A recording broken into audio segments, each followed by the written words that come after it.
Guys നമ്മളുടെ പരീക്ഷണം വിജയിച്ചു ഗൈസ്. ഞങ്ങൾ ആദ്യം വെള്ളമൊക്കെ വെച്ച് സെറ്റ് ആവുമെന്ന് നോക്കി. സക്സസ്. അമ്മുക്കുട്ടിയുടെ അടുത്തടാ. ഇനി നമ്മള് ഐസ്ക്രീം ബോക്സിൽ ഉണ്ടാക്കും ഗൈസ്. യെസ് ഗൈസ്, ഞങ്ങൾ മഞ്ഞുമൽ ബോയ്സ് കാണാൻ പോകും ഗൈസ്. ഇതെന്താ സ്കൂളിൽ വെച്ചുണ്ടാക്കിയതാ? ഫൺ ഡേ വിത്ത് ഫാമിലി എന്നൊക്കെ എഴുതി എനിക്കൊരു ലെറ്റർ ഒക്കെ കൊണ്ടുവന്നിട്ടുണ്ട്. അമ്മുക്കുട്ടി നോക്കട്ടെ.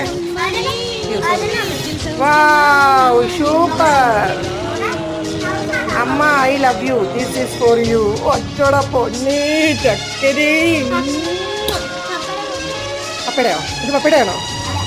ഓക്കെ, ഇത് പപ്പയ്ക്കുള്ളതാണ് ഗൈസ്. പപ്പയുടെ ഓ മൈ ഗോഡ്, പപ്പയുടെ പ്രിൻസസ് ആണോ ഇത്? ഓ ഇറ്റ് വയ്യ. പപ്പ I love you, this is for U.